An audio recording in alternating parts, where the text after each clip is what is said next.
What's going on, guys? Welcome back to the Contractor Secrets podcast. In this episode, I sit down with a very, very dear friend of mine, Alex Corral. He is the owner of Cabinet Coating Kings in Orlando. He's just hit exponential growth. He's got 5 to 6 cabinet jobs going on per week after letting go of a few guys to kind of scale down and reevaluate his business model. At one point, he was hitting 8 to 9 cabinet jobs in 1 week as the only salesperson. So he's a wealth of information. I sometimes can't even believe how quickly he has hit that threshold after only being in business for a little over 1 year. So he's kind enough to share some of his experience with us in this episode, and I think it's going to be beneficial as it was to me. I even learned some things. So it's going to be great for you guys to tune in to this conversation. The big question you need to ask yourself every day is, do I own a job or do I own a business? And unfortunately, the majority of contractors out there own a job. That's right, they're a slave to their own business. But the other side of the fence is so much greener, it's so much better, and that's when you're finally fully in control of your destiny, your freedom, your time. And that's what Contractor Secrets is about. It's about taking back our time, building a business with systems, standards, values, procedures, putting yourself in the driver's seat. And that's what it's about. So I'm excited. I'm happy to have you here. Let's dive into the Contractor Secrets podcast. What's going on, guys? Welcome to the Contractor Secrets podcast. I have my very, very good friend Alex here. I invited Alex to jump on this podcast just because, there's a lot of reasons why. Number one, him and I have been friends for a long time. But number two, he's actually been able to crack the code, man. $1 million in a year's time. That's no fabrication. That's no joke. Alex, welcome, man. Let's just start off with this. Why don't you just tell us a little bit about what your business looks like, amount of employees you have, or I know you do subcontractors, just what that volume looks like, man. Let's start there. Yeah, so I'm Alex. I own Cabinet Coating Kings in Orlando. So we do about 5-6 jobs a week. I have a great crew. Right now I have about 10 employees, manager, and then a little bit of an assistant manager who also does jobs. So I just I won't go into the whole thing because that's a whole nother podcast in itself, but it runs very well. I've actually been home for the last 2 weeks just because I actually got COVID. So my business, which is $1 million business, has been running without me flawlessly for 2 weeks. These are certain things that Tanner's helped me with certain things he's been able to implement, and then some of my own secrets for this trade. Eventually we'll go over, a lot of the things that I've done in other podcasts, but we'll concentrate on one thing that people wanted to hear about on this one, which is the review. Yeah. So, I mean, there's so much, man, that we could talk about. You're right. And I plan to do multiple with Alex just because, one thing that you said, you got COVID, right? And then your company's running without you there. And that's something you didn't expect. And if you didn't build your business in that direction, what would your life look like right now? I mean, imagine if you didn't have any systems. Like, how stressed out would you be? Not only just trying to get over COVID, which your whole family got, right? Yeah. And having to isolate. You're obviously unable to meet with customers. You're unable to meet with your techs, and you have no clue what's going on at the shop.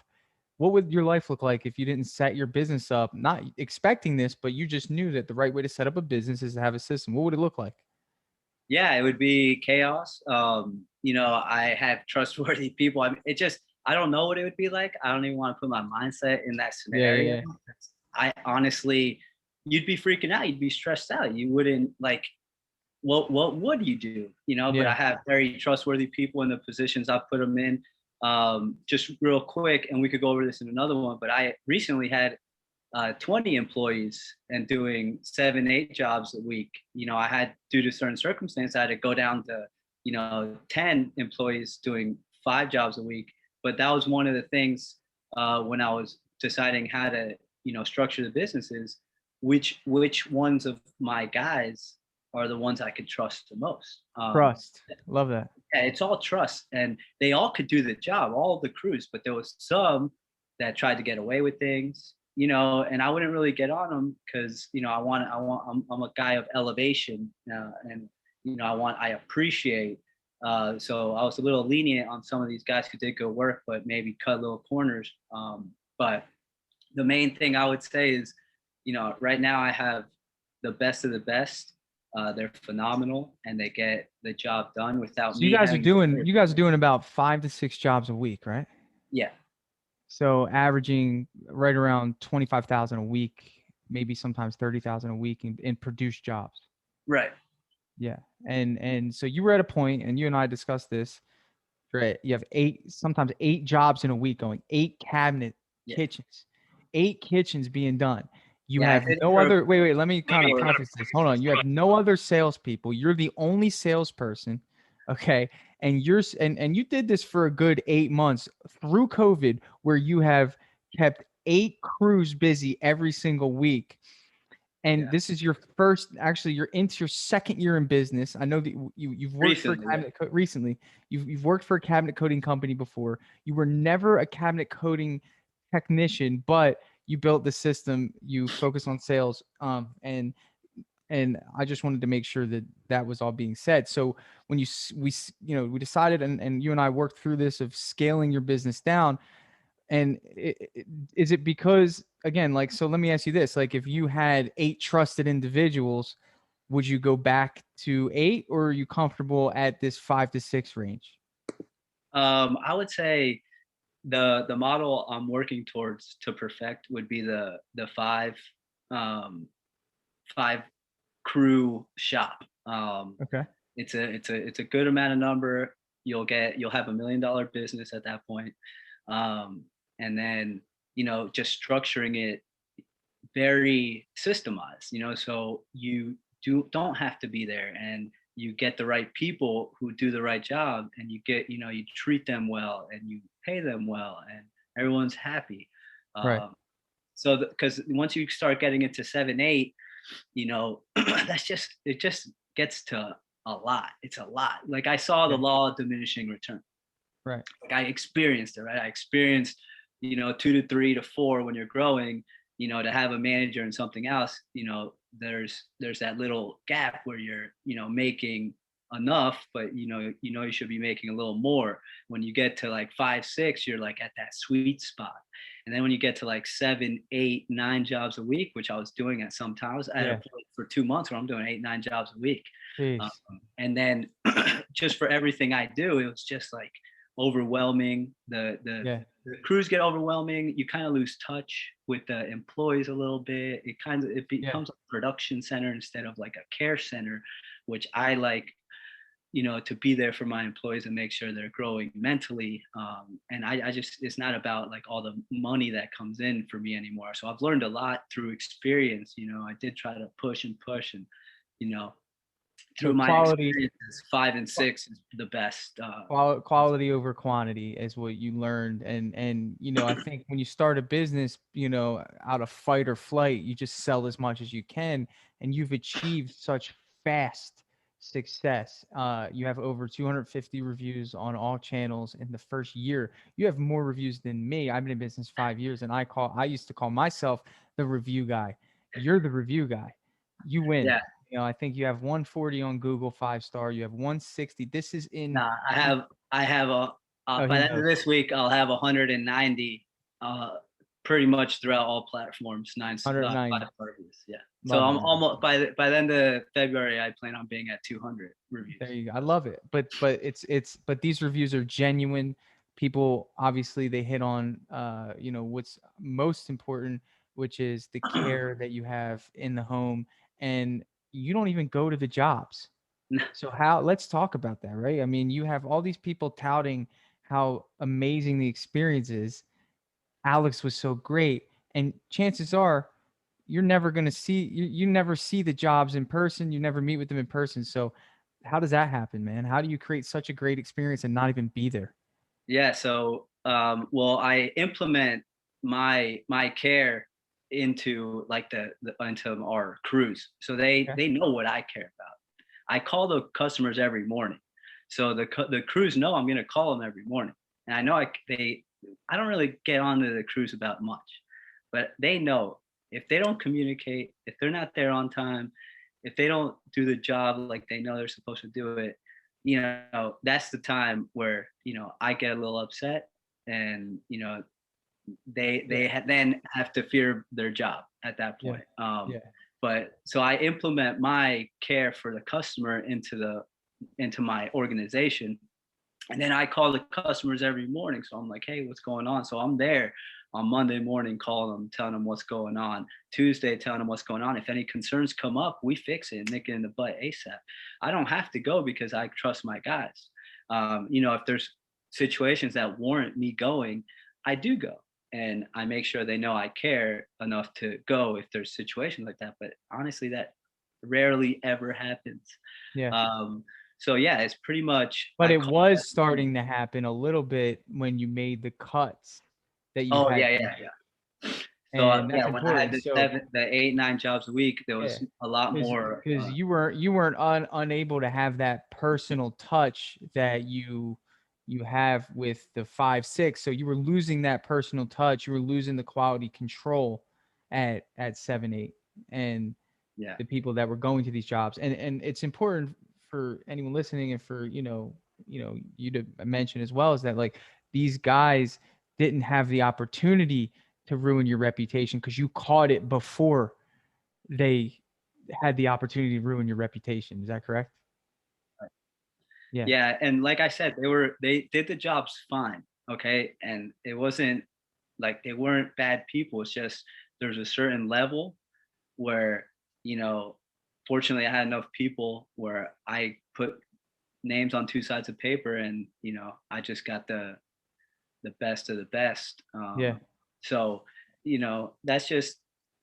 that's life, right? You make impacts with action, and that's kind of what happened with my business. Yeah.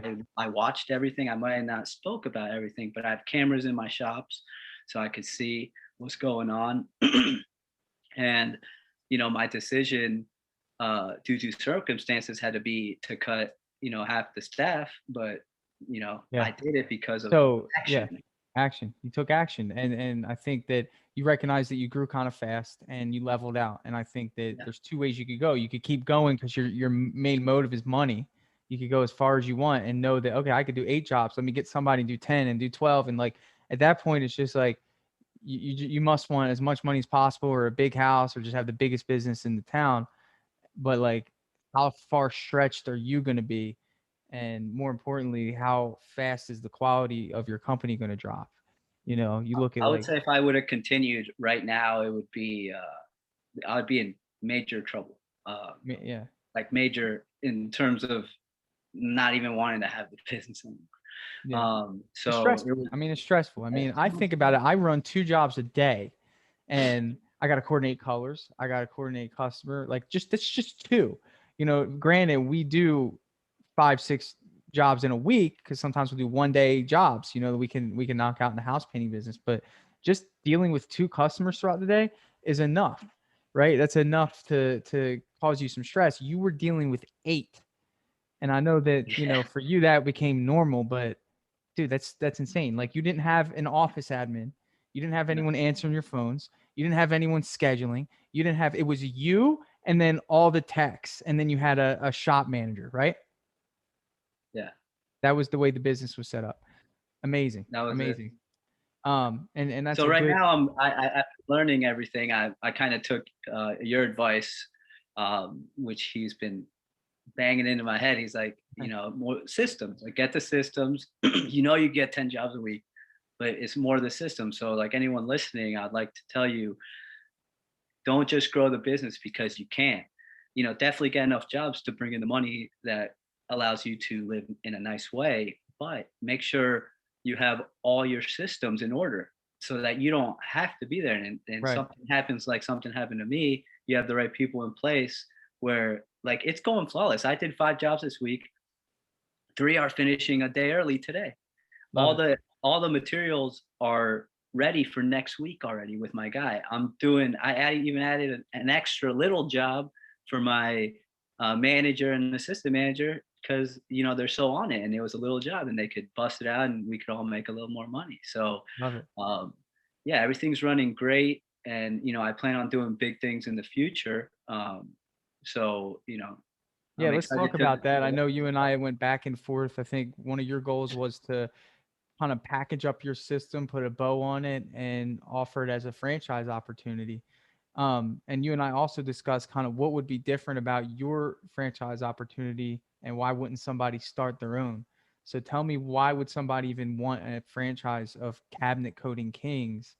And really, I know we're not in there yet, but just Yeah. thinking like, what's the Cabinet Coating Kings difference, right? Like, what's that thing that's going to make somebody say that's worth doing?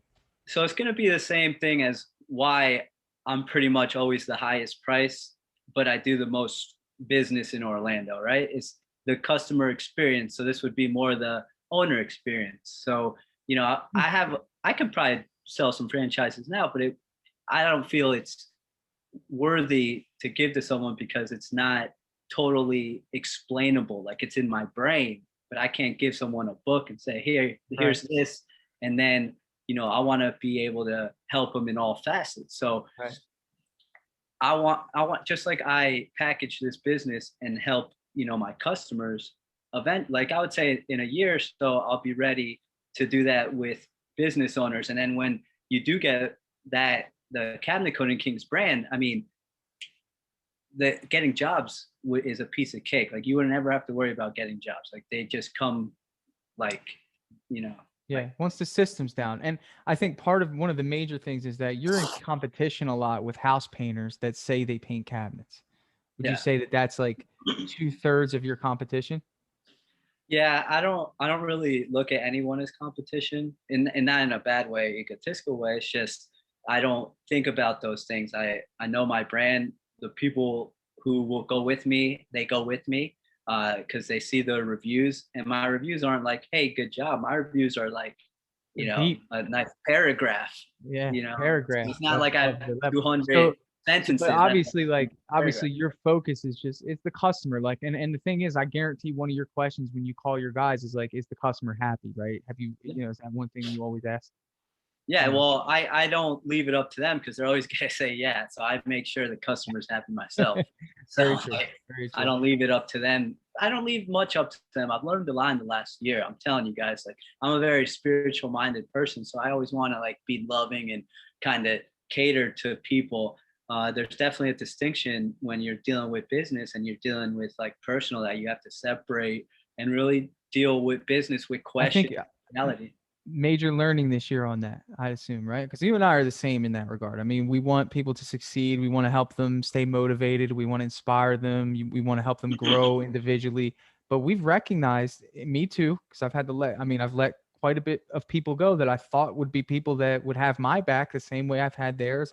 I've given them bonuses when they actually didn't deserve it, or I paid them a day just because, or I inquired about something's going on in their personal life and made it my business to help facilitate that. And then Yeah. they turned around and they did something that was shocking and kind of disrespected me or the company and just kind of made it seem like that wasn't important. So let's talk about discernment, man. I mean, I think that's something that we had to learn, right? Of who to help, when to help, and who to allow in if we're that type of caring business owner. Because, why don't we talk about that? So yeah, I've had a lot of experiences lately. I'm very caring, so I think people understood if they came to me with money issues or like that injured or a needy syndrome. That's where my heart opened up the most, and people saw that and took Because you advantage. were there at one point, right? Right, because I was You there were at one. broke. What? You were down what? $200.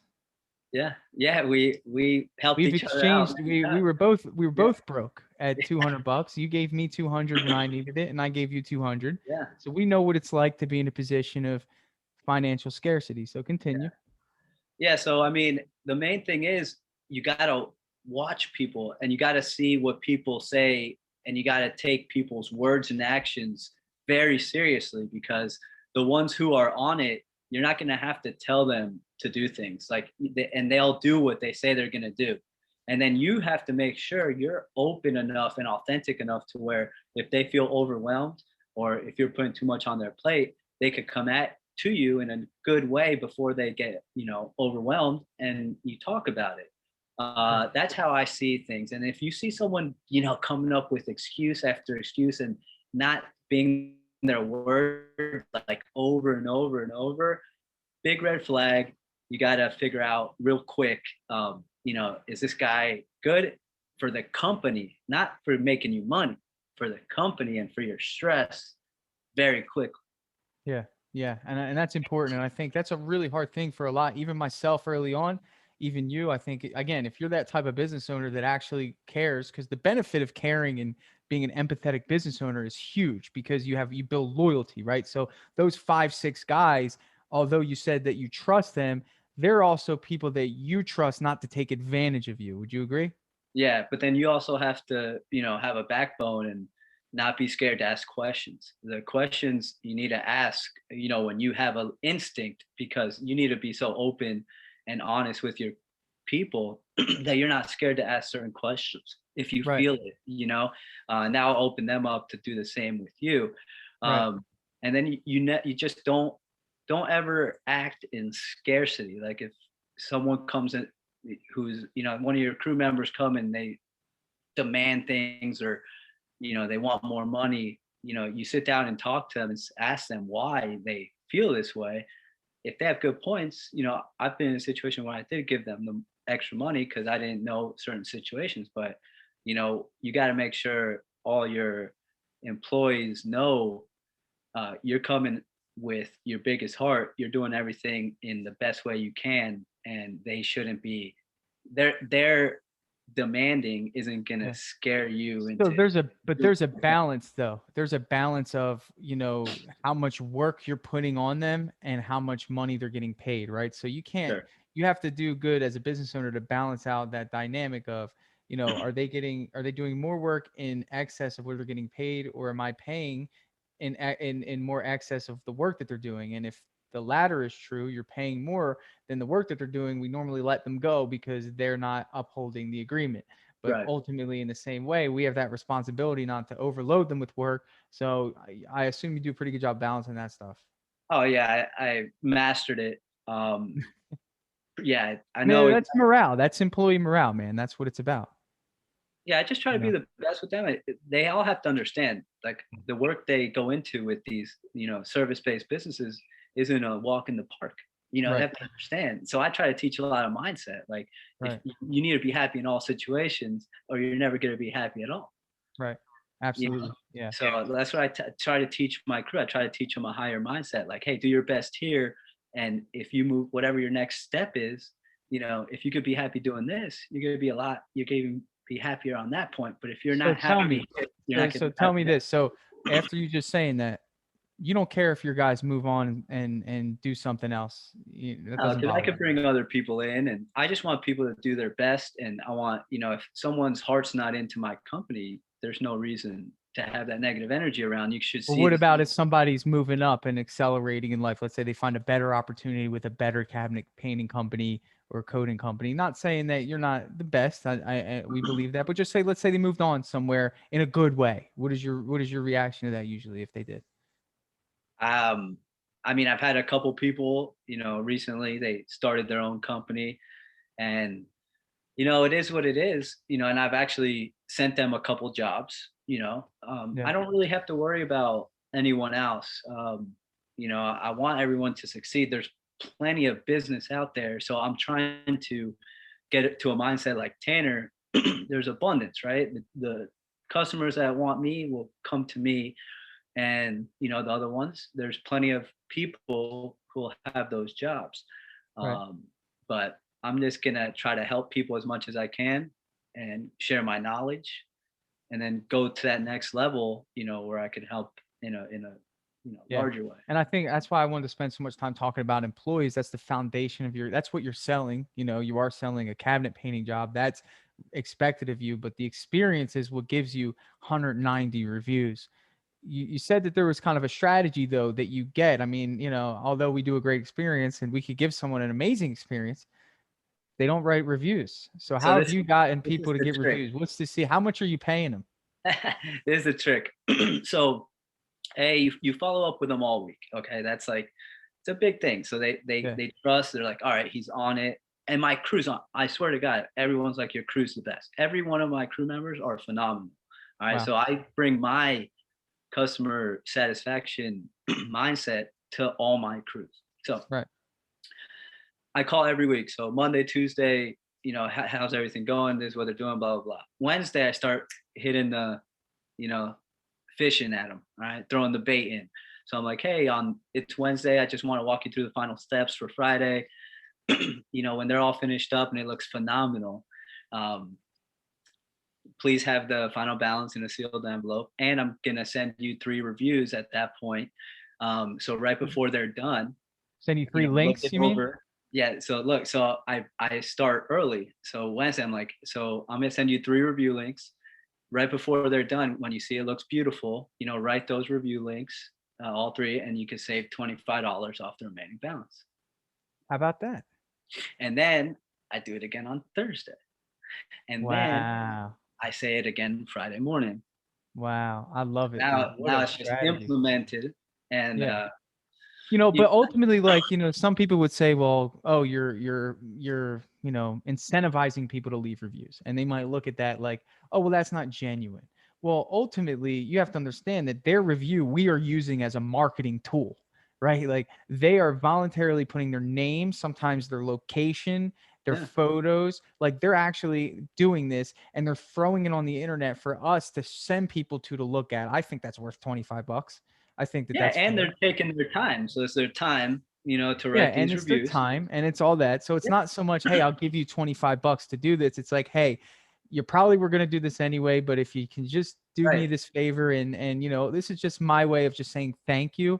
That Yeah. goes a long way. And I think that the other side of the coin is all the reviews are, and I've looked at your reviews. They're genuine as if, they're doing you the favor even if you didn't expect it. They write it as if they want you to continue to succeed. That's what I've Oh, seen in your reviews. well, I give everything I can to the customers. I really Right. do. I give all my heart, and they see that. And a lot of people sometimes come at me. When I quote them, they're like, "Oh, you're way higher." I'm not super high either. There's people who are higher, but I would say I'm mid to high for sure. Um, I always tell people, I go, "Look, I almost have 200 views, no bad reviews. There's a reason. You know, Right. my product is perfectly in line with what I Yeah. provide for you. I don't Yeah. just paint the cabinets. I give you a experience where you're happy. Yeah. The Happy. people go in your house, you're happy to have them. You know how Yeah. bad is it when you get the contract? You're like, oh my god, I can't wait for this guy. Yeah. You got to stay away from him. He's outside. He's on the phone. Like Yeah, he's like, geeking out, man. And we can't have that. no. So it's Can't like have that. it's a whole experience where Yeah. I would say not many companies are on my level. Not saying that in a bad way. I'm not saying people can't do as good of a job as I can in terms of painting the cabinets. I am top notch. But I really go put a lot of time and effort into the customer, making sure they're happy, and then the brand. So my brand's very strong, and I love my brand, and my love for this brand carries down to the techs, and they know how much I love the customers, so they produce that same want and passion when they're at the Yeah. house, Yeah. So going back to the review. and they know I care about them. Yeah. Yeah. Well, Like they know the my employees know I care about them, so they want to do yeah, they want to do it. And that's where I was getting at in terms of like, it's good to be an empathetic boss. Like the benefits completely outweigh, you know, turning your heart because you've been taken advantage of and you don't want to be that way anymore. It's like the benefits of trying again and just making sure you're doing it for the right people are way worth it. So, it. and that's where we got to the balance. But I don't want to drift too far away. Just to kind of reiterate for those listening, the review process that you have Yeah. is systematic in a sense that you're nerd like some of me. I mean, I tell them on the last day, like, hey, thank you so much. They'll get the review link and all that. But you're just preparing them, bro, for Yeah. Wednesday, Thursday, Friday. Hey, review link envelope, review link envelope. So at the time, they're Yeah. like, Alex told us 4 times, we got to get that review done. They're Yeah. in the middle of their dinner and They've they're like, oh already my said God. yes 3 times, so now they're Yeah. in their And then they write the brain. check though. And then they write the check with 25 deducted. Yeah. So they got to go make sure that they Yeah. balance And that not account. everyone does it. Look, because I Yeah. did over 300 kitchens last year. So I have 200 reviews. So, not everyone will do the review. That's the thing. That incentive, that like me, what I do in working and all the effort I put into that got me about 60%, Wow. less. Yeah, no, around 60%. Wow. So, um, like if I don't put that effort in, it goes down to 20, 30. These Wow. people are just, and it's, you get them to do it right when they're most emotional and the project's done and they love it. Love it. Love it. Last little bit here, and then I know we're gonna jump on again. We'll dive a lot deeper into this, but um, the marketing strategy you have is very, very Facebook heavy. I mean, Hmm. when you first started your business, I'd say within the first 4 to 7 months, you probably posted probably 10 times a day. You make it a point to have before, during, and after pictures of everything. I think you have over 5,000 likes in the first year of your business Yeah. just from boosting posts on Facebook. How's Facebook worked out for you, man? Oh, phenomenal. It definitely probably brought me $1 million of business. What is it like, all right, we get it. Like you got work on business, but like why is it? Like what are you Well, it's creating? me too. So like anyone could do like the post, right? So, but it's how you follow up. You integrated a Autobot about, I'd say, 5 months ago that definitely helps me with time because it allows the people to do what I wanted them to do on Facebook, because I'm to a point now, not everyone can do this yet. Right. In the beginning, I was on it. Like someone gave me a message or whatever. I'm calling them. I'm like, hey, let me come out. Let me come out. Now I'm getting like 10, 20 requests a day for estimates. So I really got to qualify everybody. So what I have people do, I have them send me the photos of the house, the job, and an account of doors and drawers, and I send them a preliminary quote. I tell them if that's in line with what, and these are people who already made appointments now. Okay, so I qualified the people who already want me to come out to their house. If my quote is in line with what they want, then I come to their house. So maybe eventually, when I kind of step out of the sales role a little more, and maybe I get like 2 sales per people, I'll just start sending everyone to every estimate. Because I'll tell you what, I definitely would probably get an extra 20, 30% of the jobs just because of who I am and how I show up at a house and with my Yeah. sample. Um, but right now I'm at a point where I can qualify, and I go out to the people who are in line with So my you price. could be selective, and I think that is a privilege of companies that is at this point for me as well of the type of jobs that we can take. And really, but what you're doing is you're protecting your system, right? If somebody comes and tells you, that it's a small kitchen, maybe 2 grand. It's not that you don't want to take the job. You just know that for your scheduling purposes, for your costs, for like the things that you need to keep your system integral, it just wouldn't be a good fit for you. Yeah, and if it's just like a bathroom or little things like that, you can Yeah. kind of really have the scope of everything coming in, and Right. then you could choose at some points. When it's a little thinner, I can drop prices a little bit, but we could have other podcasts and go over pricing. Yeah. Yeah. I Anyone who think we listens should. to this, just let me or Tanner know, what you want us to talk about. We have all the information you all need. Like honestly, whatever you need to know, we have a plethora of great Absolutely. information. And Absolutely. And I know that you're going to start being more active in our new Facebook group, Painting Contractors. So, I think that's good, man. I think we're going to touch base again in the coming weeks and maybe make this like a segment where we can kind of just jump on. And, again, Alex has been very, very successful in doing the things that I teach, probably because he has me in his ear all the time, helping, and giving advice of just being able to free yourself. And it's not that you don't want to be a part of your business, it's that you can't be a part of your business. It has to be its own living, breathing organism. Like you have got to do that. Now, at any point in time, Alex, you could go in and do a cabinet job if you can't wait to get your yeah, hands on a cabinet job, right? If you yeah, just want to scratch that itch of painting a door, you could just run into the shop and spray a door, right? yeah. One of my guys cut his hand. I had to do a job the next week. It was a little scary. I ain't gonna lie. I haven't done it Yeah, in a yeah. while, but I did it. Yeah. But my thing is that when I help a lot of guys, it's like, some of them are kind of, they really enjoy, they really enjoy the painting aspect, and it's scary for them to step into the role of hands off. But really the secret is creating a system and taking your time, developing people within that system, and just the balancing act of balancing marketing with production, with customer satisfaction, with all these things that you're mentioning. That takes more time.